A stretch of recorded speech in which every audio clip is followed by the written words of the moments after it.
Hey team, this is George. I want to go over a real important concept from Kirkpatrick's article, Training on Trial.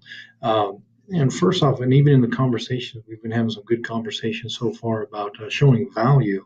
So I want to talk about value, and it's really a perception of value. So one thing that we need to get really good at is being able to articulate our value to an organization in a way that's meaningful to them. Not only articulate it, but show it. So metrics, data, analytics, things like that are always needed for the case. So I kind of wanted to take you through a couple short exercises real quick. So in this one, you have 10 seconds. You're going to state as many things as you can see in this picture.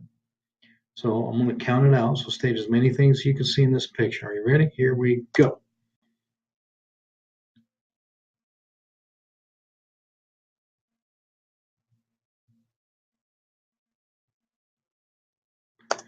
Well, an interesting thing happens. Imagine you probably got four to five, maybe different things that could come from that picture. But what's interesting is that as we grow and we get more experience, we get more education, more experience, our what we can make of things like that shrinks. Because if you ask a kid, they could come up with probably 30 things that is. So may make absolutely no sense. But that is exactly what happens to us as adults. That starts shrinking because we have all of our experiences. It's called schema. And our schema, what it does is it filters everything we see, hear, taste, smell, touch, and it throws them through our filters of past experiences. So that's what we're dealing with when we're trying to show our value. We have to get through everybody's filters. So we want to be able to take a moment. From our perspective, we need to think like a kid so we can come up with more ideas on how we can do this. That's kind of important there.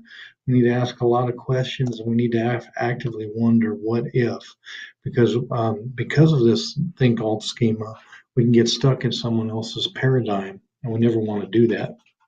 Because as you notice in our training on trial, how they were going to get rid of all of the one person's trainers and have them work with somebody else, the other managers on staff, and that simply doesn't work. But people try it all the time, so we need to be able to get past our schema and think of ways to show our value, because it's real easy to get stuck in that rut. Most of all, we need to enjoy the process as we go through it, because it's difficult. So if you don't just kind of embrace it and enjoy it, trying to find out the value can be tough.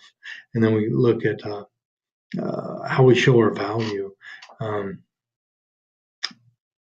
Now, the way we show our value is, remember, we're working with schema and we did our picture where it was narrow. So we need to think of our leadership as having that schema that's hard and fast, that requires certain requirements from us.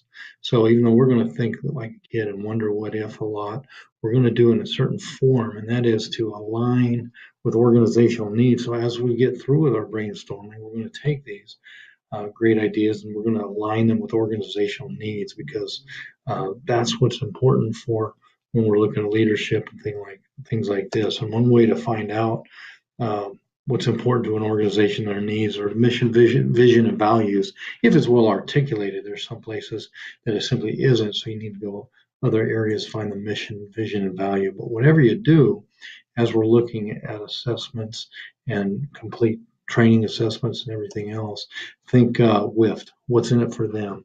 You never want to look at it from your own perspective. You always want to look at it from their perspective, because in a sense you're selling your value to them.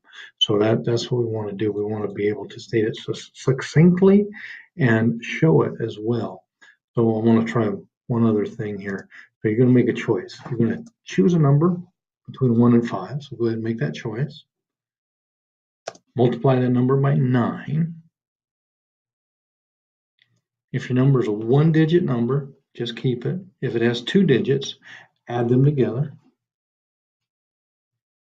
Okay, subtract 5 from that number, and that's your final number. Okay, so you subtracted 5 from your number, and it's your final number. And so now you're going to turn that into a letter. So if your final number was 1, A is your letter. If your final number was 2, B, 3, C, 4, D. and so on. So here's our choice. Pick a country that starts with that letter. Take the last letter of your country and think of an animal that begins with that letter. Using the last letter of the animal that you chose, think of a color. Now, did you happen to come up with an orange kangaroo from Denmark? Because that's one of the things I would imagine probably, let's say 75 to 80% of us probably came up with an orange kangaroo from Denmark, because Denmark is the most common country thought of with a D, although a Dominican Republic is one as well. So if you thought of Dominican Republic, you didn't come up with an orange kangaroo from Denmark.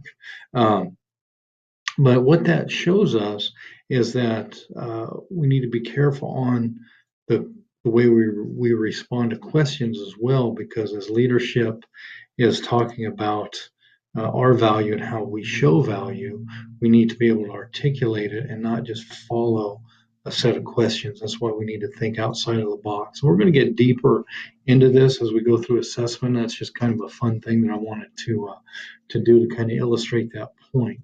So always be very methodical about how you're going to show your value, because it is an important thing. And this is going to be this is a Flipgrid.